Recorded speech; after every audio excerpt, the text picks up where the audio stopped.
Thanks for listening to this podcast of Trending with Timmerie. If you haven't already subscribed, please catch us wherever you love to listen to your podcast, from the relevant radio app to Apple, YouTube, you name it, we are there. And if you listen on Apple Podcasts, please be sure to go and give us a 5-star review to help other people discover the podcast. Anything you share in terms of episodes, whether it's texting it to a friend, posting on social media, helps to build up the kingdom for God, to help confront the challenging issues we face as a culture, but with joy, with hope, and with an eternal perspective where our faith collides with everyday life, bringing eternal principles to help us live our life joyfully. So, what's trending? Bridging your Catholic faith with your everyday life. You're listening to Trending with Timmerie on Relevant Radio.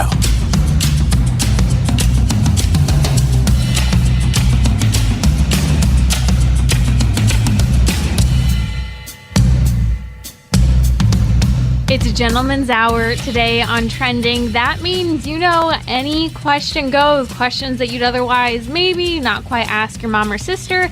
You can ask me. I'd love to hear from you. The number's 1-888-914-9149.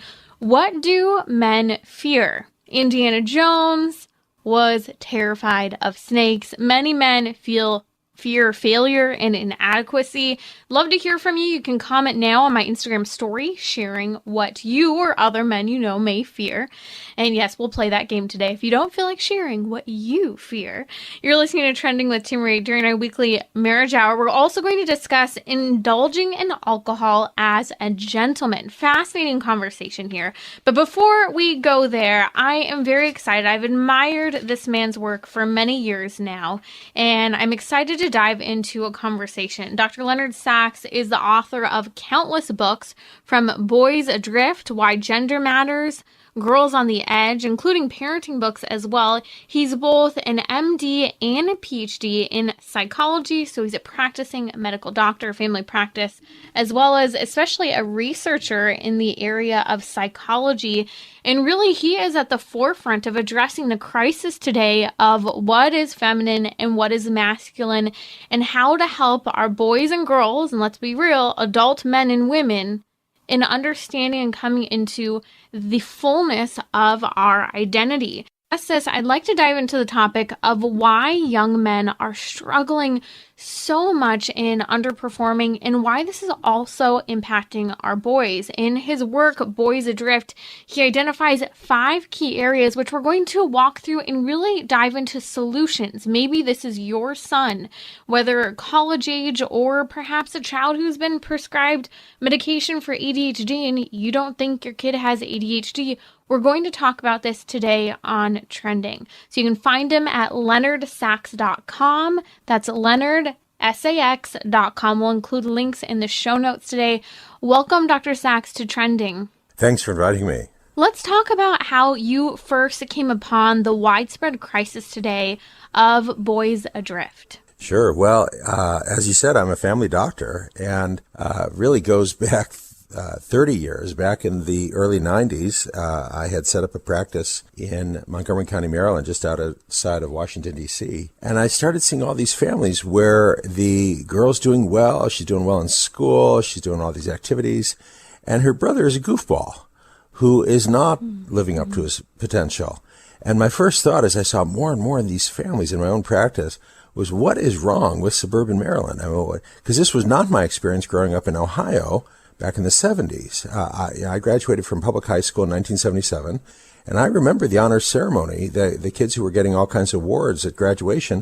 It was all boys. The award for poetry went to a boy. The editor of the school newspaper was a boy. The valedictorian was a boy.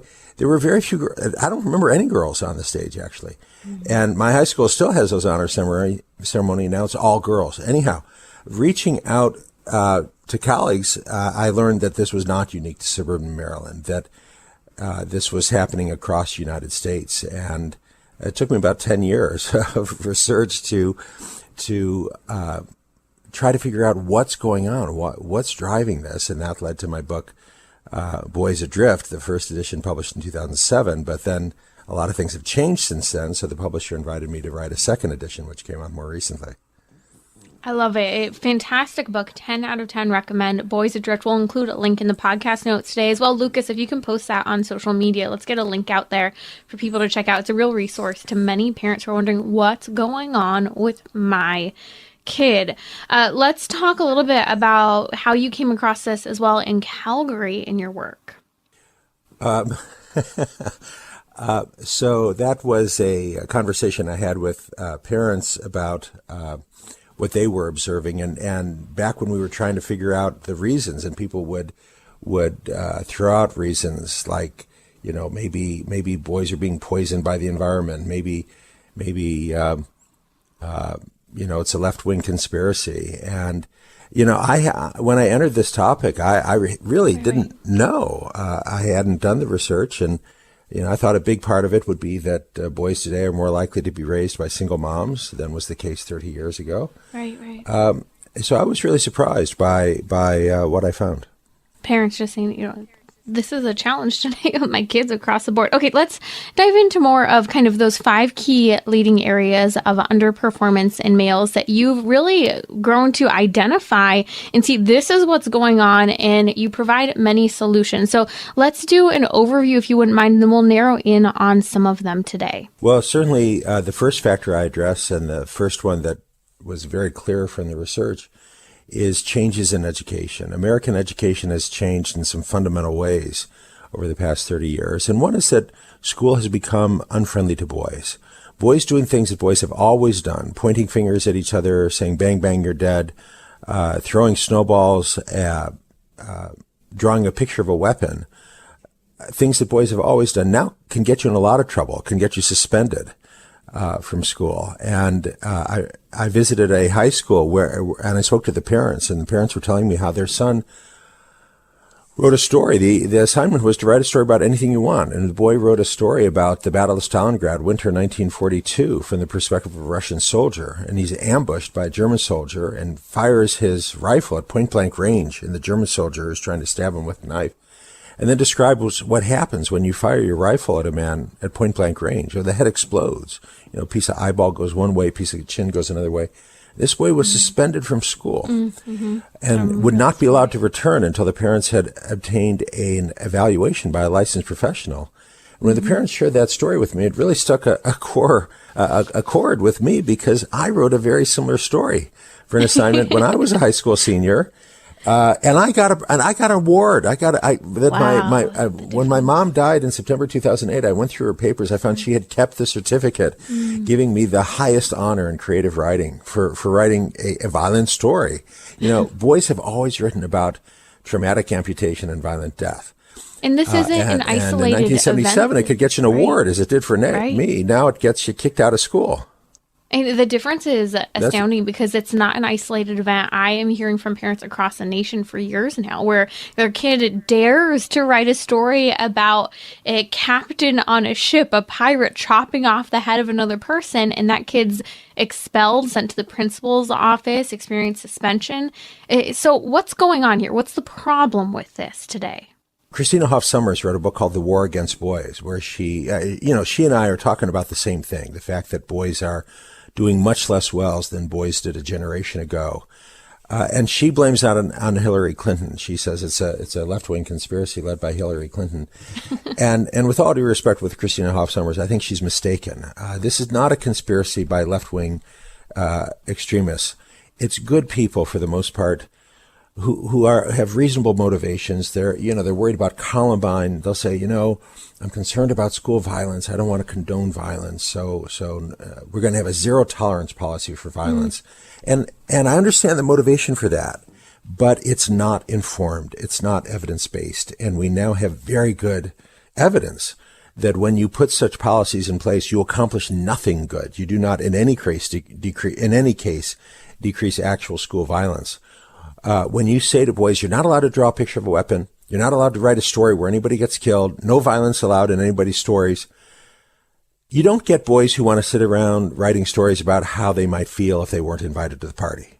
You get a growing proportion of boys who say, school sucks. I'm going to go home and play Grand Theft Auto, where I get rewarded for killing people. And that's exactly what happened. Boys are voting with their feet. And to the extent that doing well and working hard to get a good mark in school is now seen by many boys as unmasculine. It's feminine. I mean, imagine a boy taking a Spanish test. If he gets a score of 100 on a test, is he going to let anyone else know? He's going to keep that secret, because it's almost a badge of shame now to do really well in school. Right. People are going to think you're a nerd. Whereas if you complete all the missions in RDR2 or one of the other popular video games, you absolutely will get you will want the other boys to know that. That will raise your status in the eyes of the other boys. And this also brings up the attitude that many young men and little boys now have of indifference. This idea that, well, if I just don't care about something, if I'm indifferent, that's manly. Yeah, I don't know if they put it in quite so many ways, but to care, and I don't agree with you in general. It's fine to be passionate about video games. It's fine to be passionate about sports. It's just not okay to care about school, is what you find in the United States today. Interesting. Okay, so we've talked about the problem of schools, and we're going to dive into some solutions a little later. Everything from zero tolerance policy to the stifling of storytelling and art that includes anything that could have to do with violence. Let's talk about the next four as well, because they all tie into this issue of schools. You've already mentioned a little bit of video games, but how does this tie in? I wouldn't agree that it ties into schools per se, but video games are another separate major factor. The video games have gotten so good. So let me tell you a story from my own practice. Mom gets upset one day. She finally confronts her son. She says, "What's the story here? You wake up late every day. You work a few hours a week at the coffee shop. You're 28 years old. You don't have a life." And she insisted he come see me. And I said, "So, tell me about yourself." He said, well, I'm level 85. You know what that means? I said, "Yeah, I think it's a reference to World of Warcraft. You've reached level 85 in World of Warcraft." He says, "It means I'm the best there is. There is no level above level 85. This was a few years back. He said, "I'm guild master. You know what that means?" I said, "Yeah, it means you're master of a guild in World of Warcraft." He says, "It means there are people in Liverpool, England, in Singapore, in Johannesburg, South Africa, who basically bowed down to me because what I've accomplished." I said, "Okay, but in the real world, you're living in your parents' basement and you don't have a real job." And he said, "Okay, I hear what you're getting at. You think like accomplishment in the real world is more important than accomplishment in the virtual world." I said, "Yeah, I think that's a pretty fair statement of my position." It was not a productive session because he finds his meaning of life in the video game. The video games are so realistic and the physics are so good and it's so compelling. I mean, the companies have billions of dollars. It's really, really well done. And talking to parents sometimes, they don't get it because when they think about video games, they're thinking about Pong or Pac-Man, and they don't understand how video games can be so addictive. And I say, you got to watch a boy play Call of Duty or RDR2 and realize how real it is and how immersive it is. This boy is perfectly satisfied in his bedroom with his 55-inch flat screen and being guild master in World of Warcraft. And the fact that he's not accomplishing anything in the real world doesn't bother him at all. And increasingly parents don't get it, that these boys are finding their meaning of life.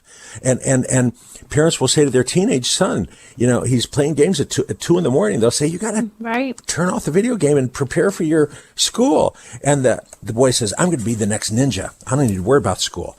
Parent has no idea who he's talking about. He's talking about Ninja, also known as Tyler Blevins, who earns over $400,000 a month playing video games. People pay to watch him on Twitch. And the boys are like, "Hey, I could do that. That's what I'm going to be. I don't need to worry about the War of 1812. I'm going to be Ninja."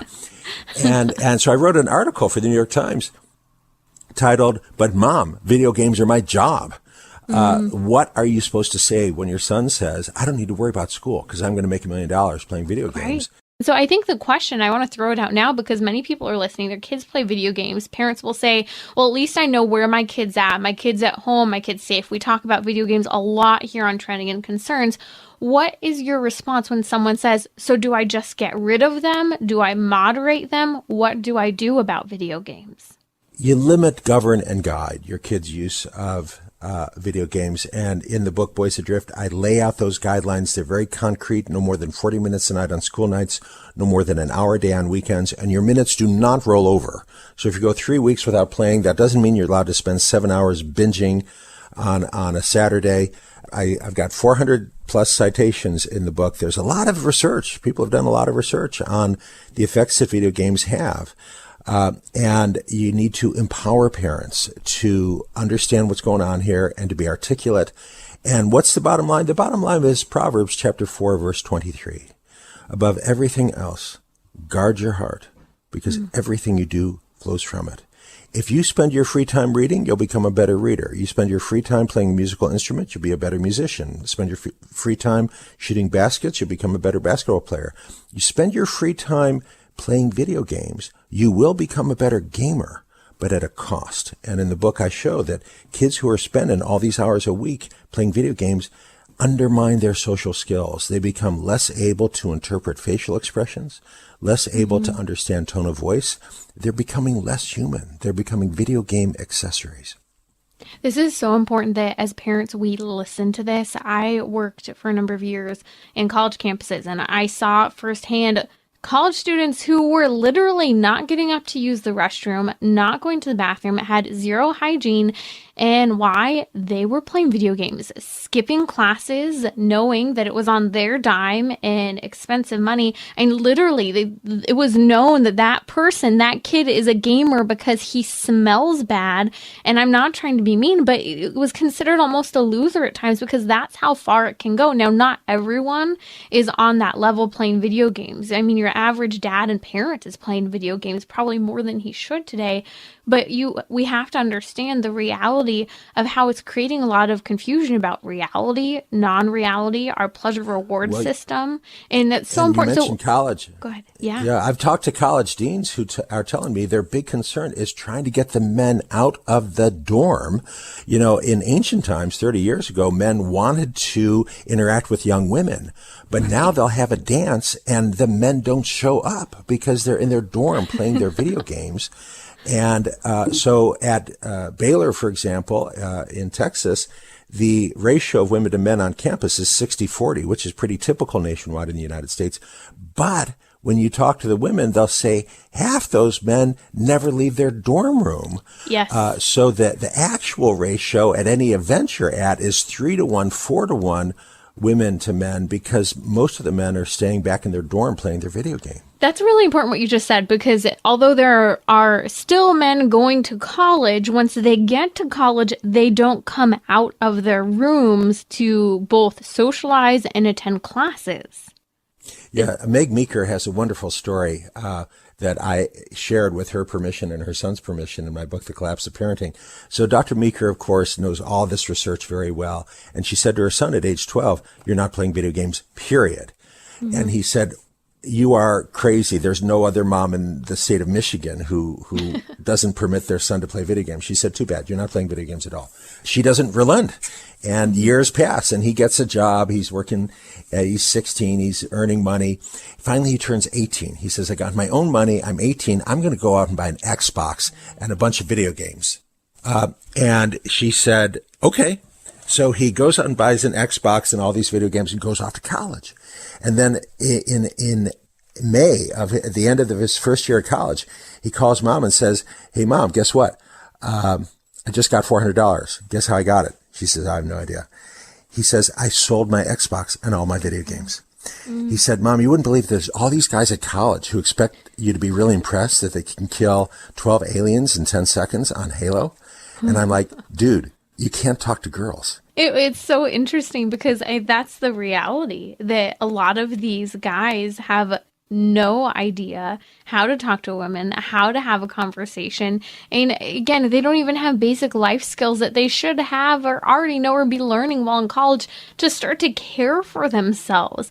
And that's why we love to partner with, and when we talk to people such as Melanie Hempy at ScreenStrong.com, because those are the guidelines that we need to help say, well, maybe it's a hard no on video games. And Melanie Hemp is one person who advocates for no on video games, And you also have this balanced approach that Dr. Leonard Sachs has in his book, Boys Adrift, of, okay, if you're going to have it, you have to limit it. And as he said, limit, govern, and guide.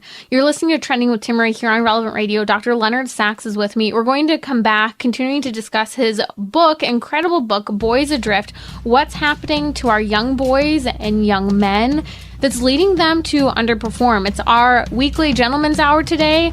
What are you afraid of, men? Some, it may be failure. Others, such as Indiana Jones, it was snakes. We're also going to discuss how to indulge in alcohol as a gentleman. Bridging your Catholic faith with your everyday life. You're listening to Trending with Timmerie on Relevant Radio and the Relevant Radio app.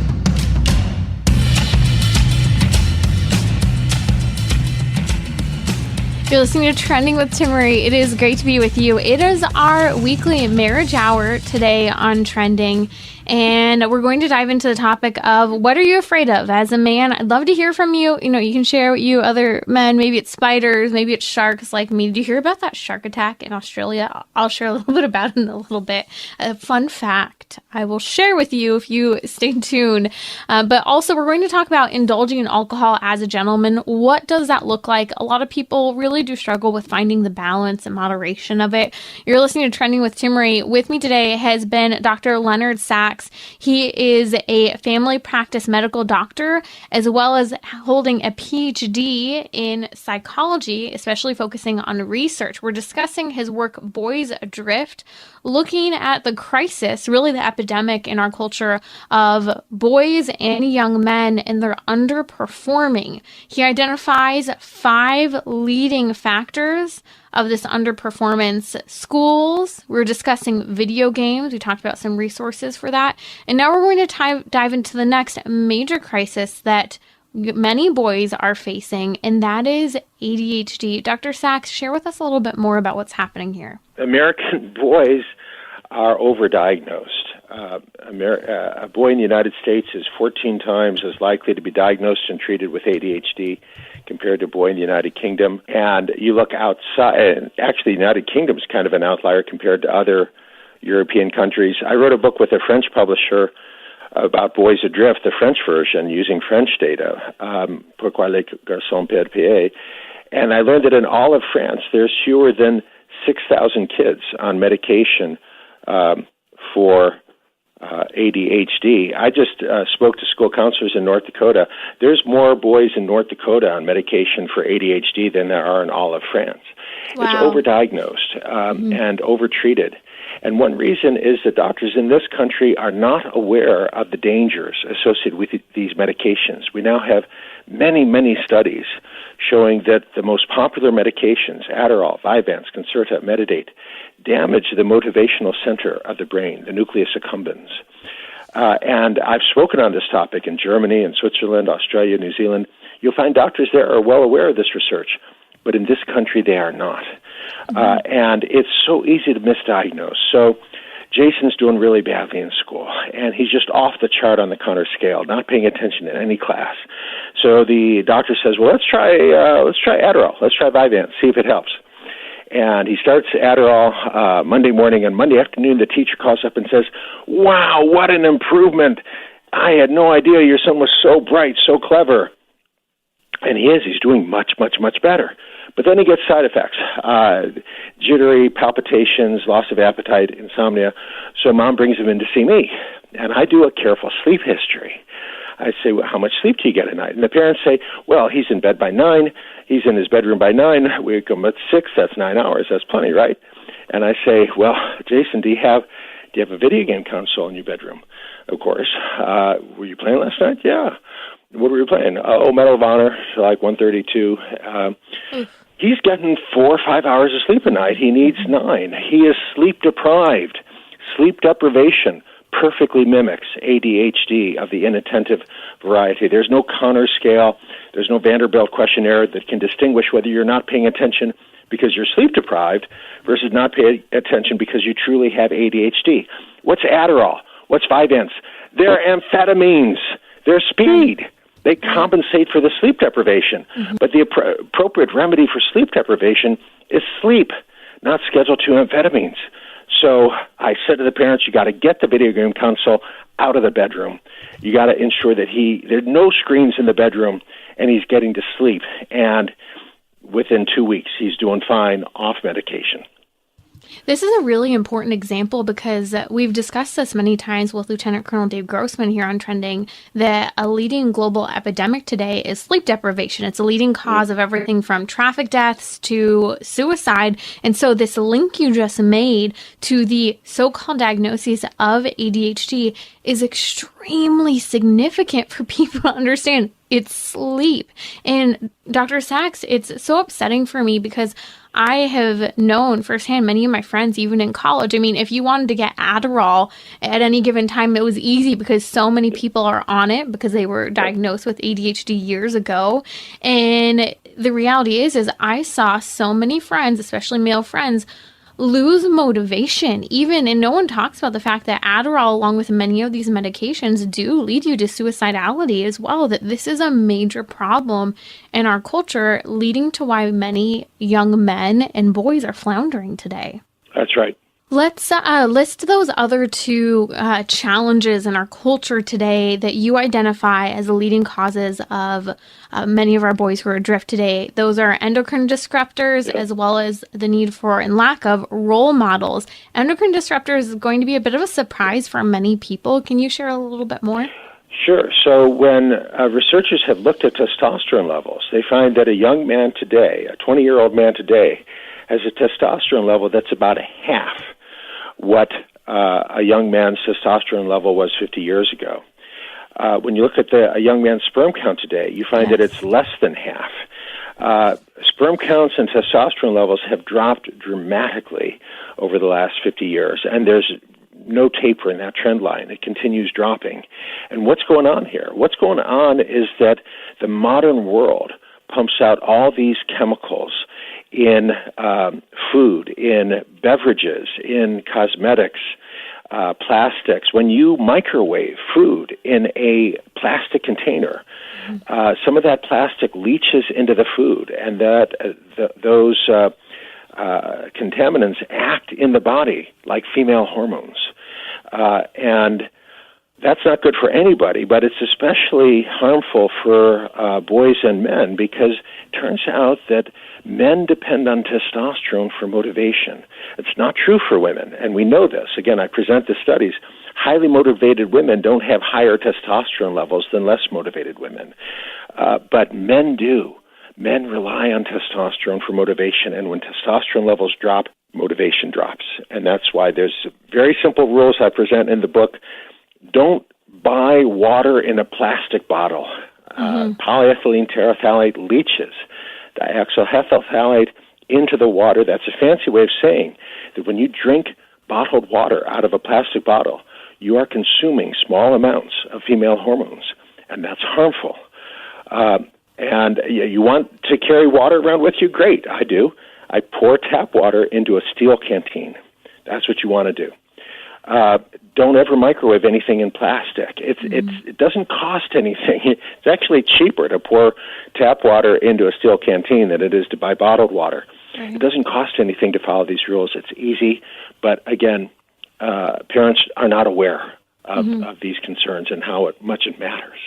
These are key guidelines that we must implement in our life. We have a specialist on fertility that comes on all the time, and these are the same things that are impacting women's hormones and our capacity as women to have children, the fact that there's a rise in polycystic ovarian syndrome, Hashimoto's, endometriosis, but this is the other side of it. How are these same hormones leading to infertility in women, leading, yes, to infertility in men? I mean, we've seen, again, as you mentioned, we just talked about this last week, men's sperm count has halved in the last 40, 50 years.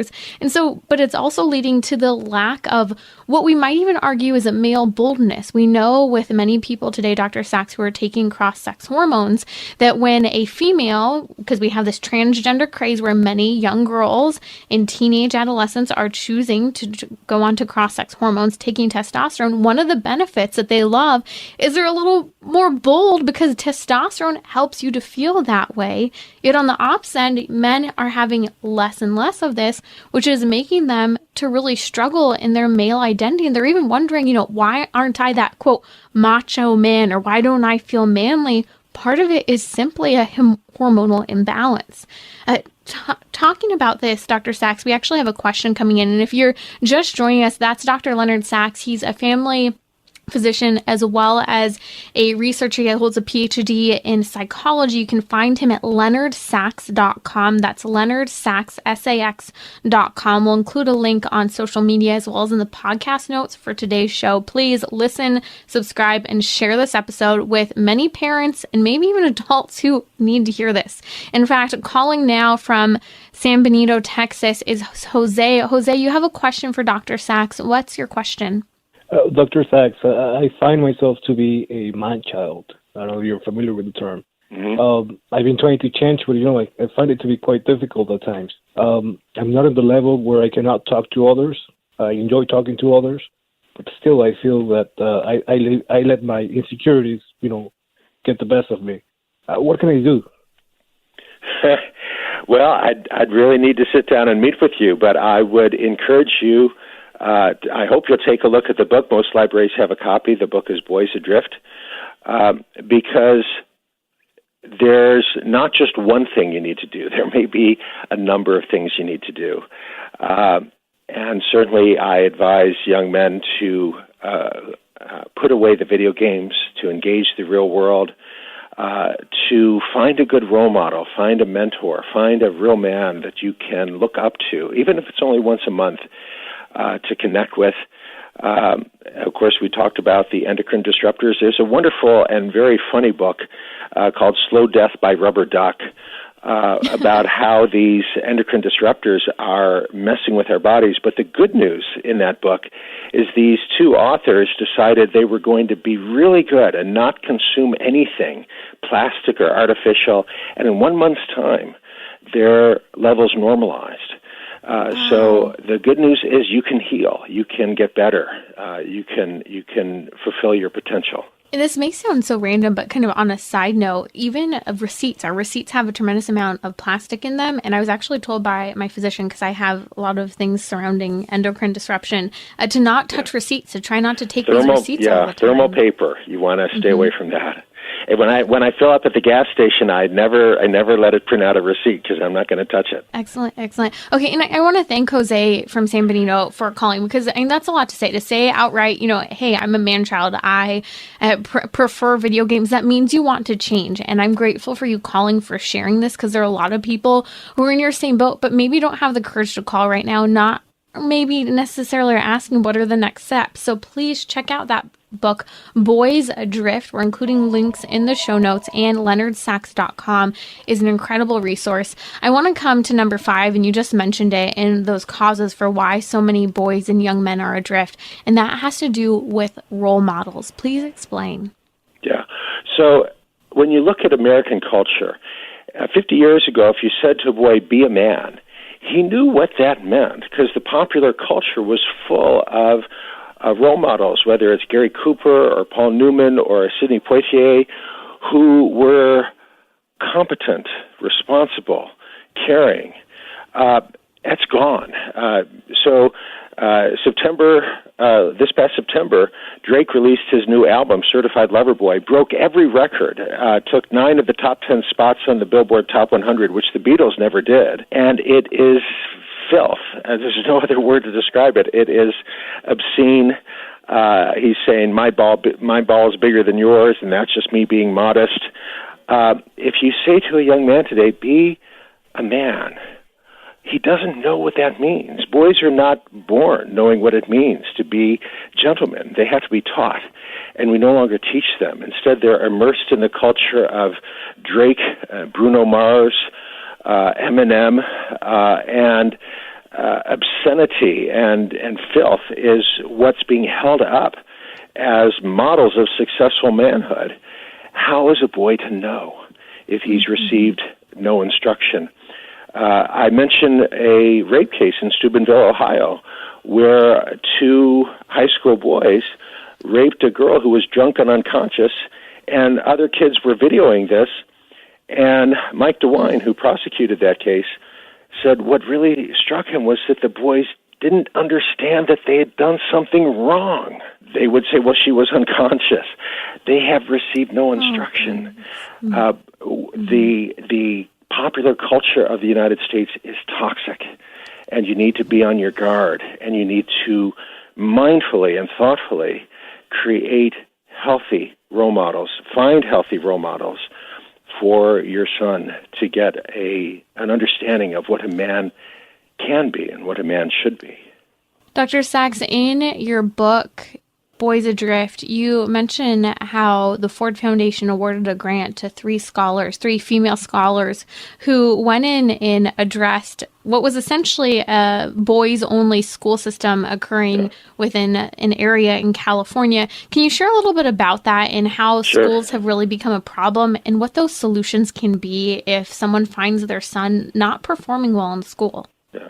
So this was a public school that was using the all-boys format with male teachers to try and see if they could motivate boys in an all-boys setting. Because, again, in the United States right now, many boys define masculinity negatively. In other words, being a real man means not doing whatever it is the girls are doing.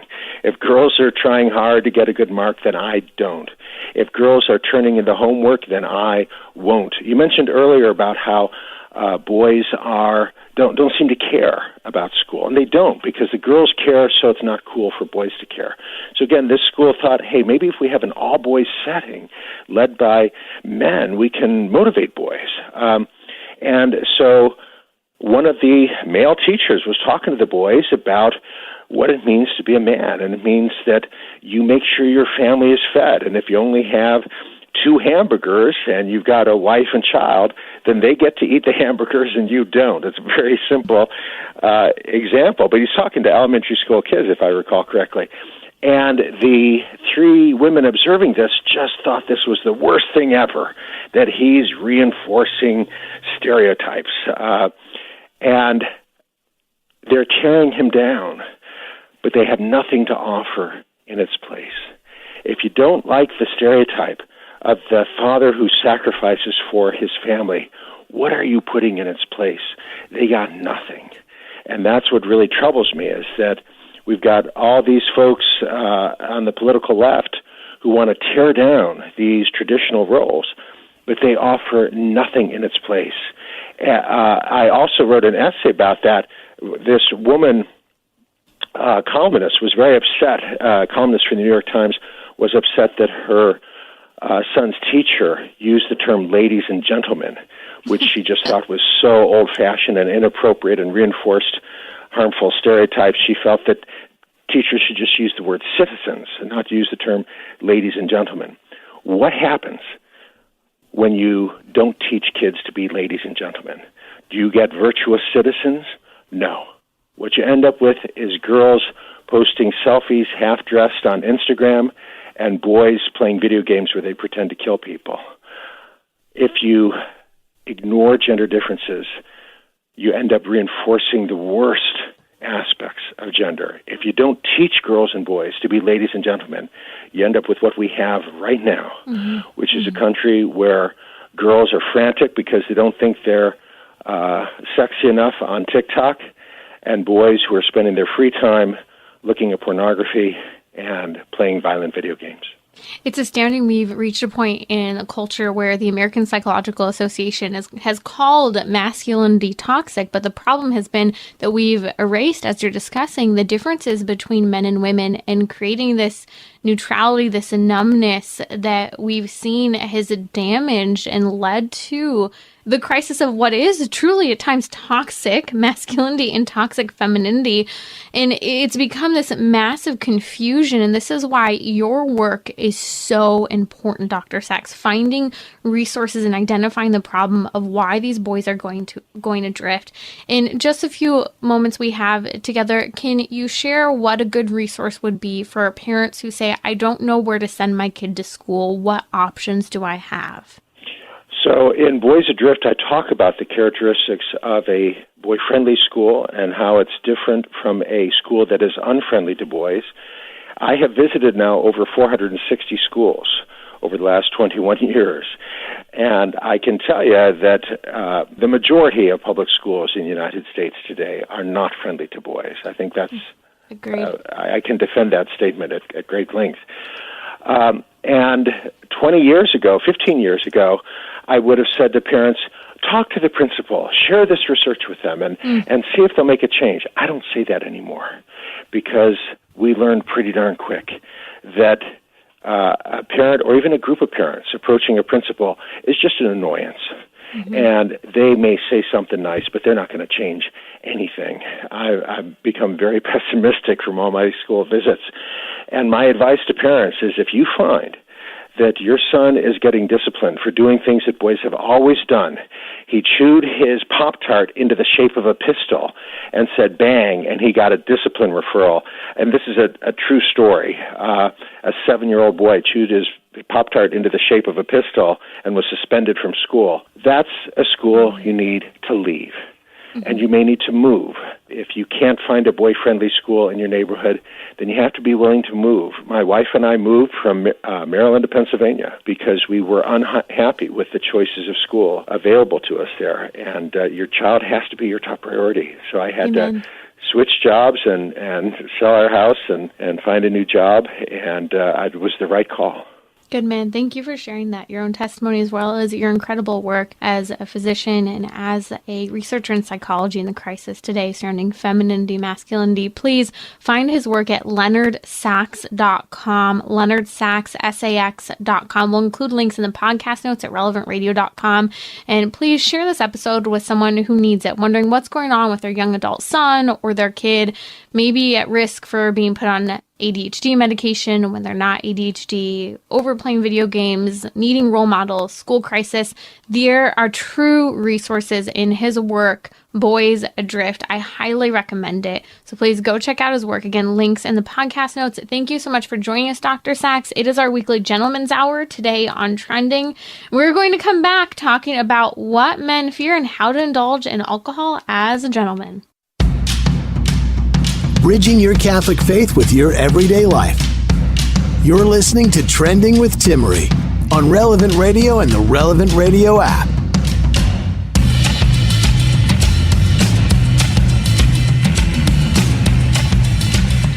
Welcome to our weekly Gentleman's Hour. If you didn't hear our conversation with Dr. Leonard Sachs, please go subscribe to the podcast, relevantradio.com, or wherever you catch your podcast. You're wondering why young boys and young men are adrift today, lacking motivation, struggling with ADHD. Well, we get to the bottom of it. 5 causes and solutions, all discussed here on Trending.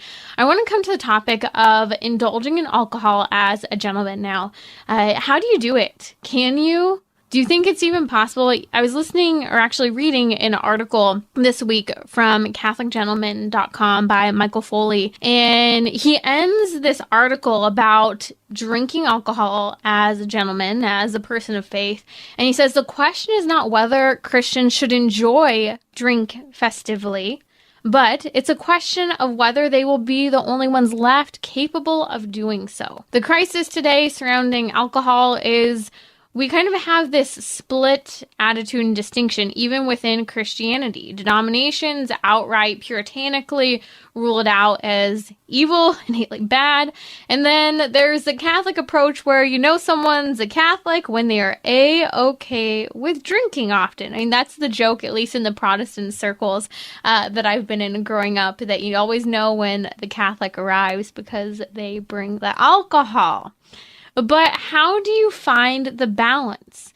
The culture sees nothing wrong with drunkenness today, and yet we're called as Christians, as Catholics, as people of faith, to do all things in moderation. I was talking to our new producer here on Trending, John Hanratty, and he was talking about how moderation means not using alcohol as a vehicle for fun. It is a tool for fellowship and cooperative merriment. It's a catalyst, not the engine.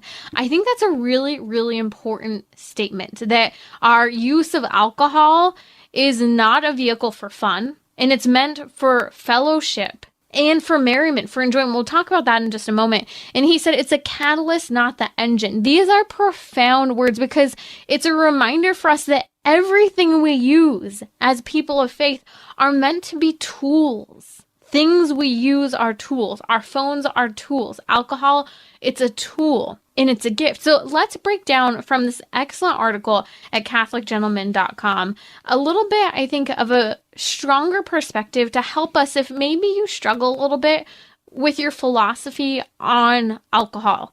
But let's be real. I think there are a lot of things in life that we don't really have a philosophy or an approach or a take on, but we should. I think many people just fall into getting drunk, not meaning to, but they just fall into it because they don't have a plan. They don't have an intention. They're not intentional with how they approach alcohol. And so here are some, I think, guiding tips to have that better approach. How can you indulge in alcohol as a gentleman? So some of the tips given in this fantastic article by Michael Foley, I'd like to walk through. Number one, he mentions in moderation. Obviously, we're going to say that, requiring virtue. And the reality is when you have moderation when it comes to alcohol, not only are you more pleasant for other people to enjoy you, but you actually enjoy it more too. You don't have to get drunk to enjoy alcohol. You don't have to get drunk in order to take off a little bit of the edge and loosen up in a social environment. And that's, I think, what's important is moderation is necessary for actually fostering real friendship and engagement with others. And that's what's important when we're using alcohol. We have to do it in moderation in order for it to actually achieve what we want it to achieve. Unless you're trying intentionally to drink to forget, but shouldn't we be drinking to remember to enjoy? So the second thing is to drink with gratitude. This is the second topic listed. And I think this is a really, really good reminder that if we want to enjoy something, remember the word enjoy. Joy essentially means to be, to live in God's grace, that it's a life of grace. We have grace flowing in us. So in order to enjoy something, to be in God's grace, well, we have to recognize it's a grace. And so to drink with gratitude means that we're being good stewards of what we've received. To be good stewards of not just ourselves, but the gifts and things of this earth and even of the work of men. It's funny because modern philosophy, we have philosophers such as Kant who have this approach to gratitude that gratitude is something bad because it leads to an idea of dependence, but also of owing a debt to someone. And in modern philosophy, our modern ideology today is absolute independence, that I'm self-sufficient and independent and I don't rely on anyone or anything to make me, or that I have to, go back and make up for something. This is why a lot of people are cutting off their parents, because they want that radical independence that is so detached that they can just make a name for themselves. It's really a modern version of the Tower of Babel. We're trying to build ourselves up. But if we have that approach of gratitude, it really changes the game of actually being able to enjoy alcohol. The third way to indulge in alcohol as a gentleman is with your memory. That is, I'll say with your memory intact and being able to remember things. Again, I mentioned earlier, some people drink to remember, other people drink to forget. I hope we are in the former. That is, that we're not trying to celebrate losing ourselves. I'll never forget some years ago, I went to a wedding and I ended up meeting a family member's future spouse there.